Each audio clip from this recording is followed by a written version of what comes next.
no Campeonato Brasileiro e o Duílio levou no vestiário um contrato para ele.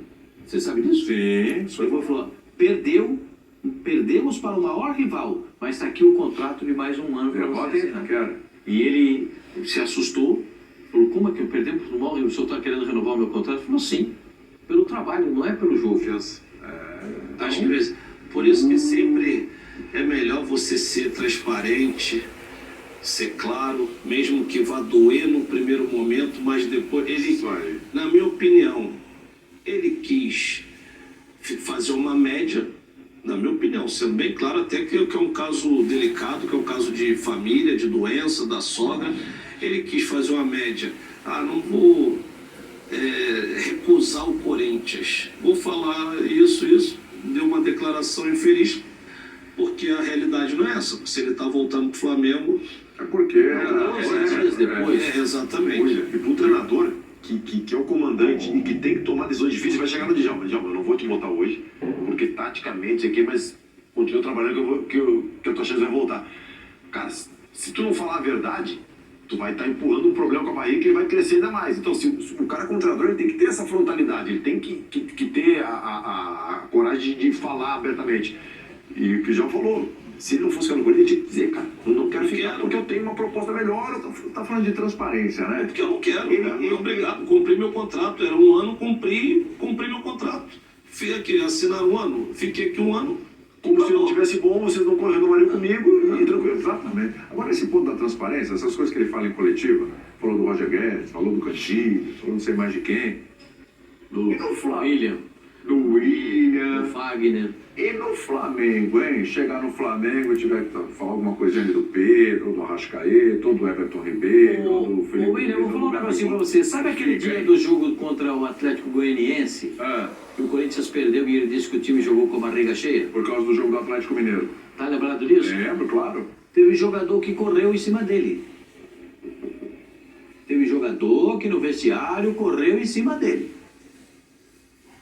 Eu tô falando aí, depois se o jogador quiser confirmar, ele confirma depois pra você. Verdade. Teve jogador que correu em cima dele.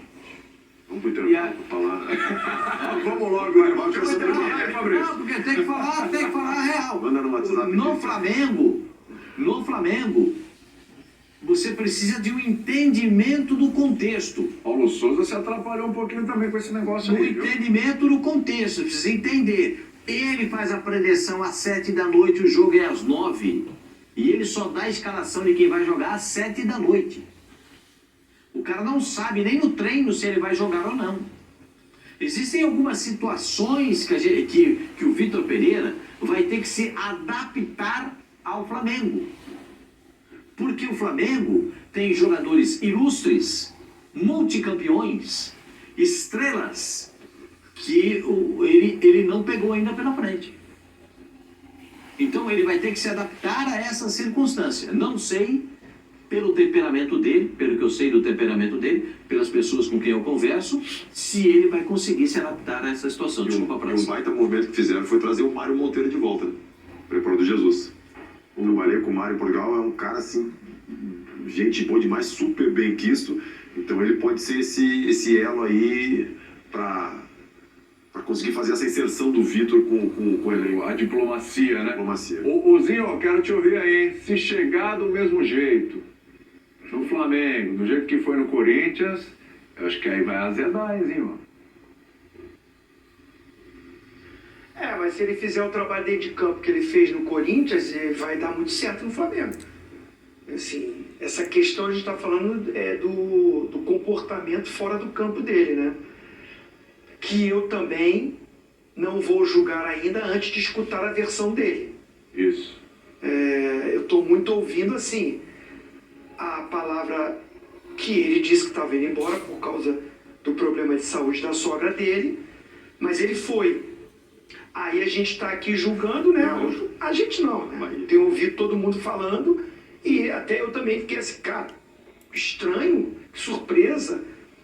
Mas eu quero ouvir o que ele vai falar. Quando ele chegar aqui, vai ter que perguntar logo isso pra ele. Eu tô muito curioso pra essa coletiva do Vitor também. Muito curioso. O que o Duílio falou eu tô ouvindo só o outro lado. Sim. Eu tô ouvindo o outro lado. Então eu estou falando assim, Eu não quero ainda dar uma definição.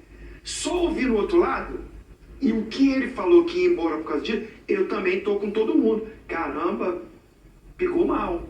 Só que eu sou daquele cara que tem que escutar o que o cara vai falar também. Ele vai chegar aqui e vai dar entrevista. Aconteceu isso. Eu tomara que ele seja como o Djalma falou, bem transparente, porque ele vai precisar ser. Porque ficou mal demais, essa imagem está arranhada. Agora, essa coisa que o Pascoal está falando aí, que no vestiário correram nele, que não sei o que ele pegou no pé do Roger Guedes, né, que foi citado. Foi. O Roger Guedes também na imprensa esculhambou com ele.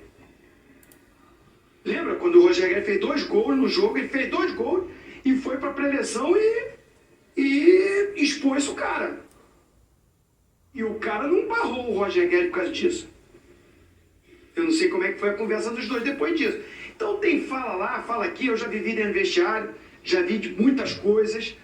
Eu soube dessa história aí do cara que foi atrás dele, encontrei uma pessoa lá no Catar, grande, no Corinthians, perguntei pra ele, falei assim, mentira, não foi esse cara aí não.